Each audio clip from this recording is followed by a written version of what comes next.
Belong to world order, ठीक है ना। सिर्फ और सिर्फ मैंने ये डिफाइन किया, ये नॉर्म्स है, रूल्स है, रेगुलेशन है जो स्टेट के बीच स्टेट को रिलेशंस को रेगुलेट करते हैं। अब आगे बहुत जबरदस्त पॉइंट बताया, इंशा ने कहा कि hegemonic states are defining world order। सो इसको मैं यहाँ पे इस पॉइंट से स्टार्ट करता हूँ कि वर्ल्ड ऑर्डर आपसे जो भी पूछे आपने कहना है कि हेजिमन्स डिफाइन वर्ल्ड ऑर्डर, ठीक है ना। जो हेजिमन्स होते हैं ना वो वर्ल्ड पावर को डिफाइन करते हैं। ओके, अब देखिए, अगर हमारे पास हेजिमन वन हो, if we have one hegemon, so we define that as unipolar world order. अगर एक हेजिमन हो, अब आगे हम बताएंगे, जस्ट लाइक आपको पता है कि कोल्ड वॉर के बाद हमारे पास यूएस एज हेजिमन आया हुआ था, so therefore that was unipolar, और उस वर्ल्ड ऑर्डर को क्या कहते हैं, unipolar. hegemon have some sort of unipolarity, नहीं hegemon कहते हैं पावरटी को, ठीक है ना। अगर अथॉरिटी पावरफुल कंट्री एक को, अब ये देखे, ये हेजिमन जो है ना ये डिफरेंट चीजों से डिफाइन होता है।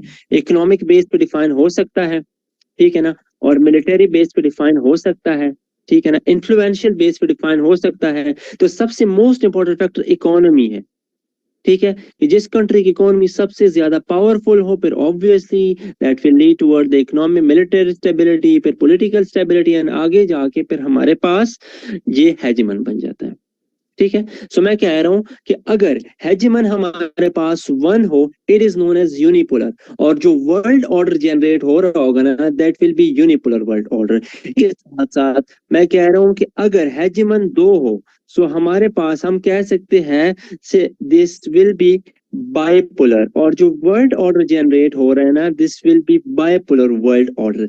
लेकिन इसके अलावा अगर हेजिमन दो से ज्यादा हो, if there are many hegemons, so we can say that there will be multipolar and multipolarity, ठीक है ना। मल्टीपोलर वर्ल्ड ऑर्डर जनरेट होगा, it is not the most important, no no no, not most fact, the most important is economy.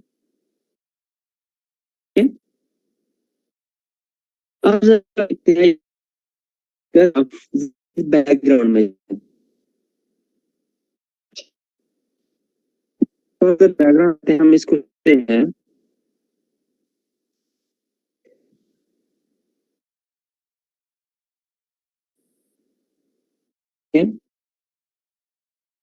हम समझते हैं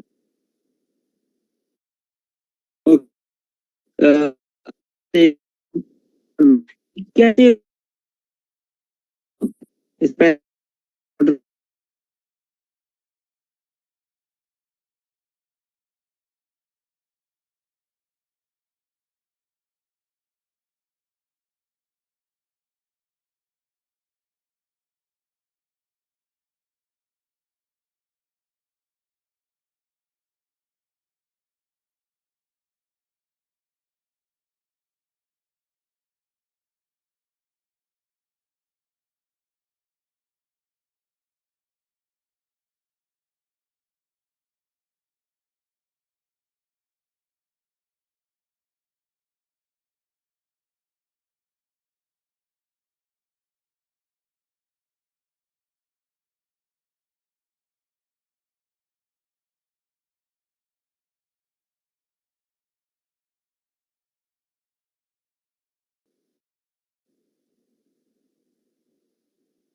ये आवाज आ रही है।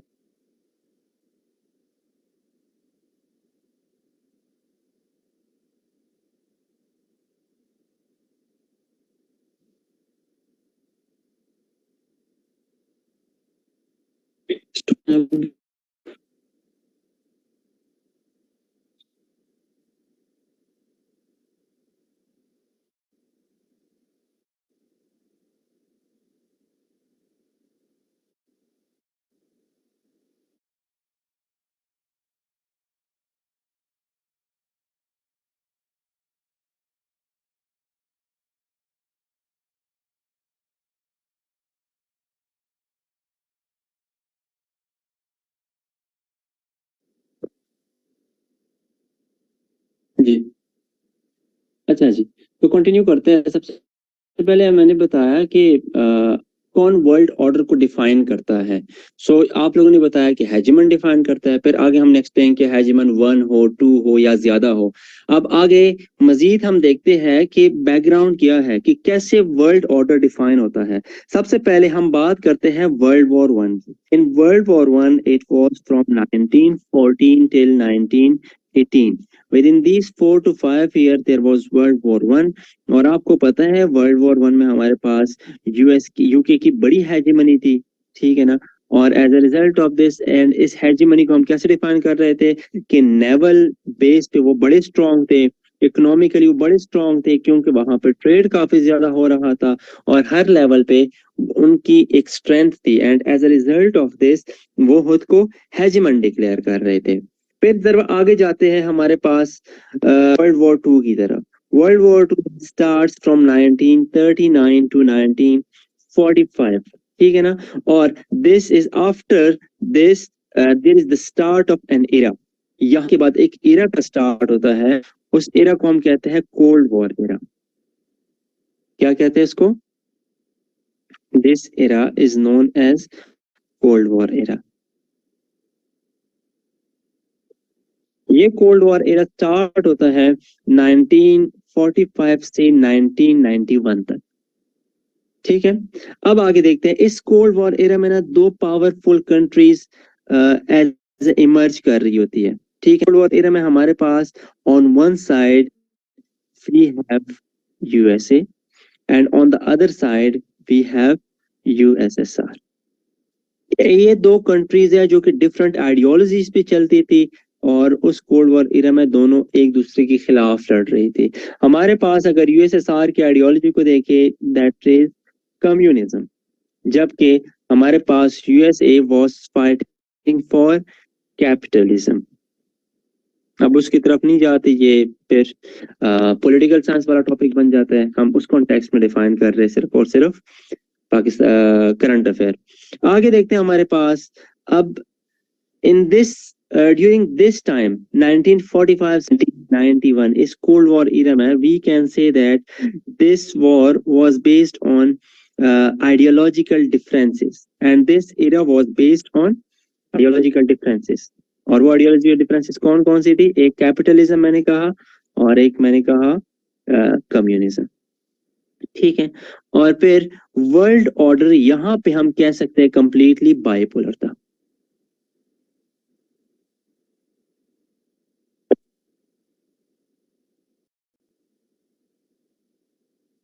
क्या था यहाँ पे? क्योंकि ना हमारे पास दो हेजिमन्स थे। एक साइड पे हमारे पास यूएस अपनी आइडियोलॉजी को प्रमोट कर रहा था, दूसरी साइड पे यूएसएसआर अपनी आइडियोलॉजी को प्रमोट कर रहा था, ठीक है ना। अब देखे हमारे पास इस इरा में, कौन सी इरा में, 1945 से लेकर 1991 तक काफी ज्यादा एक्टिविटीज हो गई। वो कौन कौन सी एक्टिविटीज थी? सबसे पहले आर्म रेस का कॉन्सेप्ट आया, ठीक है ना। इसके अलावा ये नॉन प्रोलिफरेशन वाला कॉन्सेप्ट आया, ठीक है। और आपको पता है ना ड्यूरिंग दिस एरा काफी ज्यादा हमारे पास एटॉमिक बॉम्ब और इसके अलावा न्यूक्लियर रिएक्टर इस पे काम हो गए और डिफरेंट प्रॉक्सीज पे बात हो गई, प्रॉक्सीज भी चल रही थी इसमें से ही, ठीक है ना। जो वियतनाम वगैरह, ये ईरान वाला इराक के साथ वॉर चल रही थी, ये सारी की सारी चीजें वहां पे भी हो रही थी। तो ये इस एरा में हमारे पास डेवलपमेंट्स या कुछ सेवरल एक्टिविटीज थी, वो ये हमारे पास चल रही थी, ठीक है। एग्जैक्टली स्पेस मिलिटराइजेशन भी हो रही थी हमारे पास। अब जरा आगे देखते हैं कि यूएसएसआर के डिसइंटीग्रेशन के बाद वर्ल्ड ऑर्डर बन जाता है यूनिपोलर। आफ्टर, मैं कह रहा हूं, डिसइंटीग्रेशन ऑफ यूएसएसआर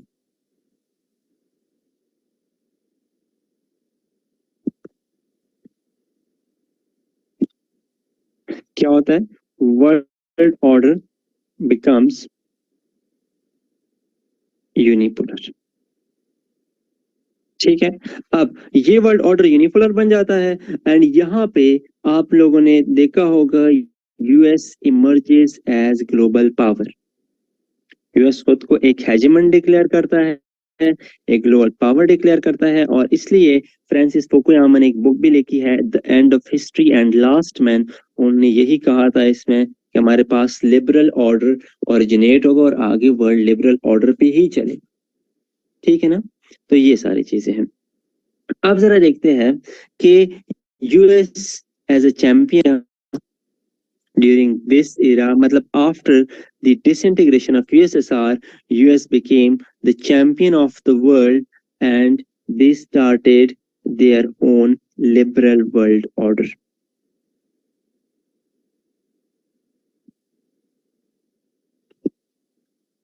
अपना एक लिबरल वर्ल्ड ऑर्डर चला रहे थे। सो अब 1991 के बाद कुछ डेवलपमेंट्स आ गई। जैसे इससे पहले मैंने क्या कहा था, 1940 से 91 तक कुछ डेवलपमेंट्स मैंने बताई। अब आगे मैं बता रहा हूँ 1991 से ऑनवर्ड्स कुछ डेवलपमेंट्स हमारे पास सामने आ गई। ठीक है, अब देखिए आपको आइडिया होगा कि हमारे पास इवन तो यूएस ने काफी ममालिक की हेल्प भी की। ठीक है, काफी ममालिक उनने हेल्प करके एड दे दी और वगैरह वगैरह डिफरेंट नेशंस की, लेकिन इसके साथ साथ कई ममालिक को उन्होंने पनिश भी किया after 1991, just like they punished Serbia, they punished Iraq, they punished Afghanistan। ठीक है ना? तो ये सारे के सारे आप देख सकते हैं 1991 के बाद उन्होंने कुछ ममालिक को पनिश भी कर लिया। ठीक है, अब जरा देखते हैं आगे डेवलपमेंट्स देखते हैं। चले अब नजर दौड़ाते हैं हम 2000 से ऑनवर्ड, आफ्टर 2000, या फिर मैं कहूँ in blood image in last 2 to 3 decades।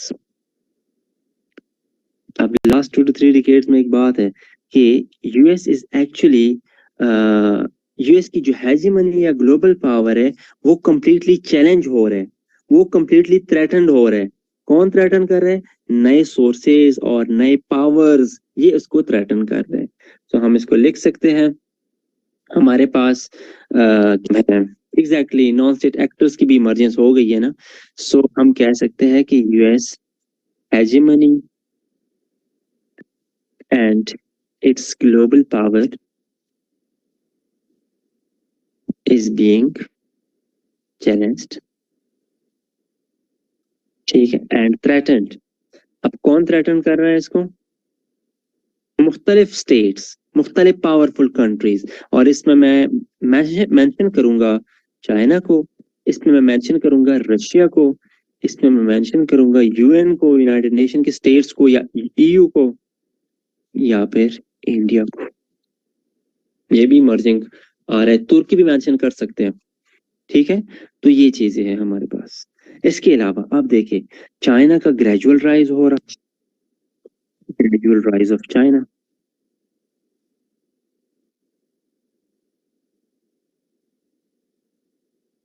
And this gradual rise of China it adversely affect the US.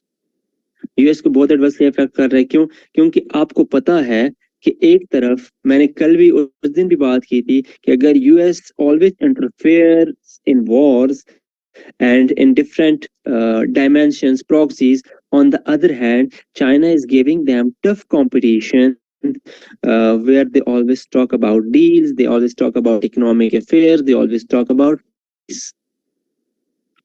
ठीक है, मैंने सबसे पहले बात कही कि हेजीमन्स हमेशा डेवलप होते हैं इकोनॉमी के बेस पे।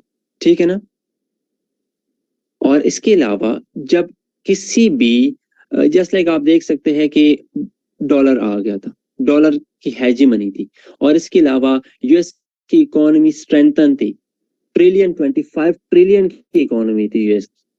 तो किसी भी दूसरी कंट्री की ऐसी इकोनॉमी नहीं थी। जितनी भी बड़ी बड़ी कंपनीज है, चाहे वो ओपन एआई है, चाहे वो टेस्ला है, चाहे वो और भी है, सारे इसमें है। आपका फेसबुक ओनर मेटा वाला यूएस में बैठा हुआ है, मार्क जकरबर्ग यूएस में है, इसके अलावा जो क्या नाम है एलॉन मस्क यूएस में है, और माइक्रोसॉफ्ट वाला जो है बिल गेट वो यूएस में है। तो वो कहाँ पे ये इकोनॉमी सर्व हो रही है? सारे के सारे इंटरनेट के सर्वर्स है वो यूएस में है।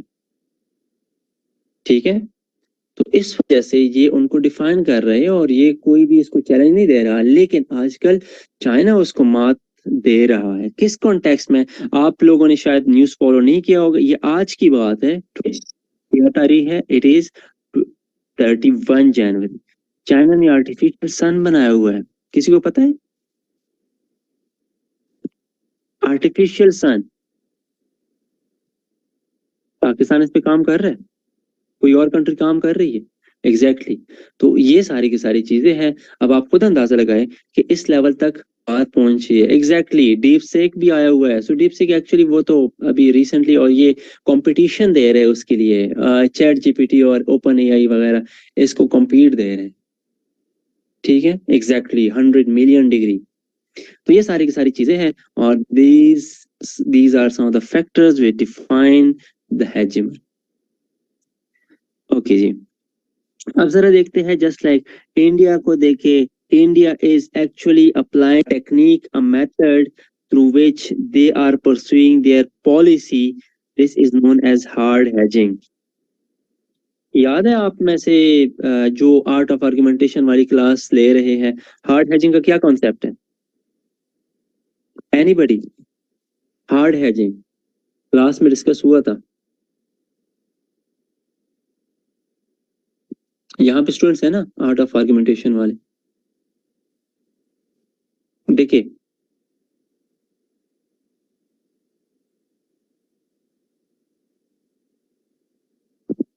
अच्छा जी, मैं बताता हूँ। Hard hedging is actually pursuing independent foreign policy. ठीक है, आजकल बहुत ज्यादा यूज होता है ये word, and it is used for pursuing independent foreign policy. आपको पता है India is a state which is pursuing independent foreign policy, so we can say that tactics जो यूज हो रही, this is hard hedging। ठीक है, और ये कॉन्सेप्ट सबसे पहले उसने, क्या नाम है, जॉनिथन हॉल्सलेग ने यूज किया हुआ था। जॉनिथन हॉल्सलेग ने यूज किया हुआ था अपनी एक किताब में। उस किताब का नाम है क्या नाम है, यस, वर्ल्ड पॉलिटिक्स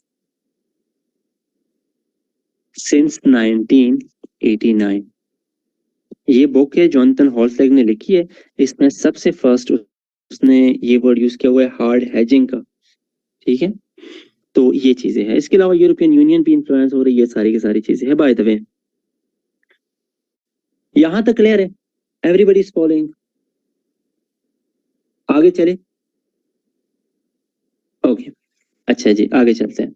अब जनाब आली, बात यह है कि जब भी ऐसा कोई इवेंट हो, जब भी एक वर्ल्ड ऑर्डर दूसरे वर्ल्ड ऑर्डर में हो रहा हो, उसके लिए एक इंसिडेंट या फिर एक इवेंट की जरूरत होती है। बगैर इंसिडेंट, बगैर किसी इवेंट की एक वर्ल्ड ऑर्डर दूसरे वर्ल्ड ऑर्डर में चेंज नहीं होता। जस्ट लाइक आपको पता है वर्ल्ड वॉर 2 आ गया। ठीक है, वर्ल्ड वॉर 2 के बाद फिर हमारे पास बाइपोलरिटी आ गई। ऐसा था कि नहीं? वर्ल्ड वॉर 2 के बाद बाइपोलरिटी आ गई। फिर जब यूएसएसआर की डिसइंटीग्रेशन होती है इन 1991, हमारे पास यूनिपोलैरिटी आती है। तो यही मैं कहना चाह रहा हूँ, हमेशा हमेशा एक न एक इंसिडेंट का ट्रिगर जरूरी होता है कि एक वर्ल्ड ऑर्डर से दूसरे वर्ल्ड ऑर्डर में शिफ्टिंग हो रही हो। ठीक है ना?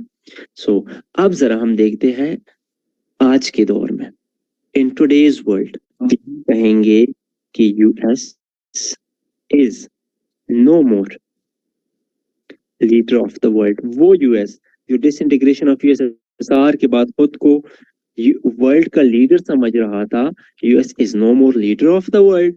सेकंडली आपने कहना है this US is no more hegemon of the world, या फिर आप कह ले कि this US is no more champion of the world. अब वो चैंपियन भी डिफरेंट हो गए, हेजेमन भी वेरी हो गए, और लीडर्स भी वेरी हो गए। आप देख रहे हैं हमारे पास जो डॉलर, क्या नाम है, डी डॉलराइजेशन हो रही है, and fall of Syria influence the world order and how will be in control? Yes, of course. लेकिन आप ये नहीं कह सकते कंप्लीट वर्ल्ड ऑर्डर को शिफ्ट करे। कई इवेंट्स हो सकते हैं, एंड इससे पहले रशिया यूक्रेन वॉर ने भी वर्ल्ड ऑर्डर को इन्फ्लुएंस किया हुआ है। चाइना की जो इमरजेंस हुई है इसने वर्ल्ड ऑर्डर को इन्फ्लुएंस किया हुआ है, चाइना का सॉफ्ट पावर जो है इसने वर्ल्ड ऑर्डर को इन्फ्लुएंस किया हुआ है। There will be series of events जो कि वर्ल्ड ऑर्डर को इन्फ्लुएंस करेंगे आजकल के दौर में। पहले तो ये था कि स्पेसिफिक डेवलपमेंट से नहीं होते कि एक इवेंट भी हमारे पास वर्ल्ड ऑर्डर को डिफाइन कर रहा था, अभी series of events will define world order. ठीक है, अच्छा जी। अभी मैं आप लोगों को बताने जा रहा हूं कि वो कौन से कैटलिस्ट है जिसकी वजह से old world order emerging world order में कन्वर्ट होता है। ठीक है, वो कौन से कैटलिस्ट है इसकी वजह से old world order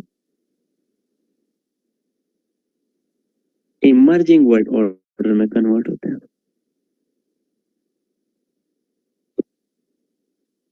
not only Taiwan, Hong Kong भी आ सकते हैं, और भी चीजें आ सकती है। ठीक है जी केंजा, डोंट वरी, आप फोकस कीजिएगा लेक्चर पे, हो जाएंगे वो। देखिए अब मैं बता रहा हूँ वो कौन सी कैटलिस्ट है जिसकी वजह से old world order new emerging world order में कन्वर्ट होता है। सबसे पहला कैटलिस्ट मैं लिखता हूँ, first catalyst is excessive involvement of the US.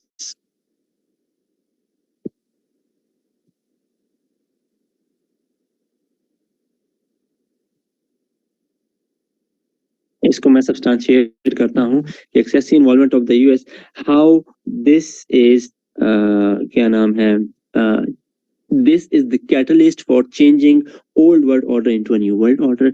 आपको पता है इराक जो इन्वेजन किया यूएस ने, this was totally against United nation and this invasion was unapproved invasion. ठीक है ना, सबसे पहले ये नुकसान, ये this was excessive involvement. Number next, if we talk about Afghanistan, so intensifying war in Afghanistan is the second problem. This was also excessive involvement. ठीक है, इसके अलावा जो रिसेंटली अभी सीरिया की बात हो गई, आप इसमें कह सकते हैं कि intervention in Libya, intervention in Syria, या फिर आप कह सकते हैं Ukraine, this is also excessive involvement of US. ठीक है ना, सो this was the first catalyst. Second catalyst जो मैं अभी बता रहा हूं, दिस इज, आपने ये कहना है कि आज के जो स्टेट्स है, today's states always apply foreign policy independent, या फिर आप कह सकते हैं कि today's states always work on hard hedging. और इसके लिए आप नीचे यही कॉन्सेप्ट बताना जो अभी मैंने जॉनथन हॉल्सलेक का बताया, कि जॉनथन हॉल्सलेक ने अपनी किताब में बताया हुआ है, किताब का नाम है वर्ल्ड पॉलिटिक्स सिंस 1989।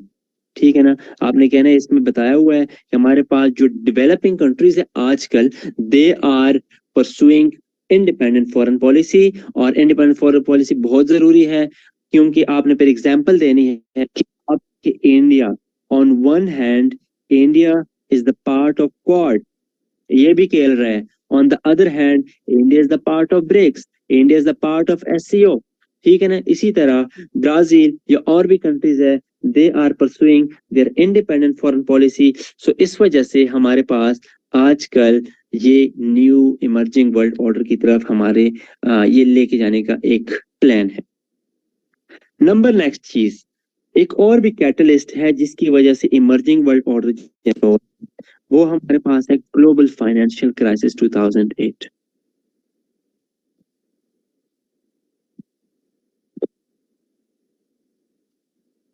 ठीक है, ये ग्लोबल फाइनेंशियल क्राइसिस 2008 में जैसे आ गई, देयर वाज सिग्निफिकेंट सेटबैक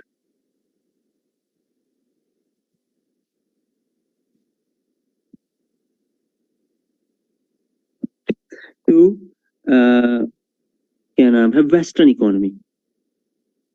जितनी भी वेस्टर्न इकोनॉमीज है उनके लिए एक सिग्निफिकेंट सेटबैक था, डाउन हो गई थी सारी की सारी।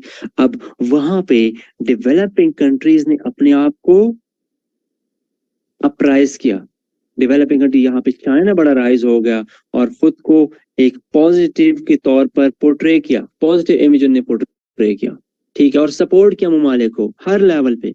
Okay, so this was another thing and that defines emerging world order. Number next चीज, last, internal degradation of US power. ये पॉइंट इंपॉर्टेंट है। यूएस पावर की इंटरनल डिग्रेडेशन, आपको पता है कि जो यूएस का जो इंटरनल लिबरल ऑर्डर है दैट इज बीइंग चैलेंज्ड। ठीक है, कैसे चैलेंज हो रहा है? आपने कहना है कि अंदर एक पॉपुलिज्म की वेव दौड़ रही है, वहां पे there is rising wave of populism. Trump जैसे लीडर्स आ रहे हैं जो कि नारा लगा रहे हैं make America great, and as a result of this आप कह सकते हैं कि जो ओल्ड वर्ल्ड ऑर्डर व न्यू वर्ल्ड ऑर्डर में कन्वर्ट होने के कुछ कैटलिस्ट थे। यहां तक क्लियर है?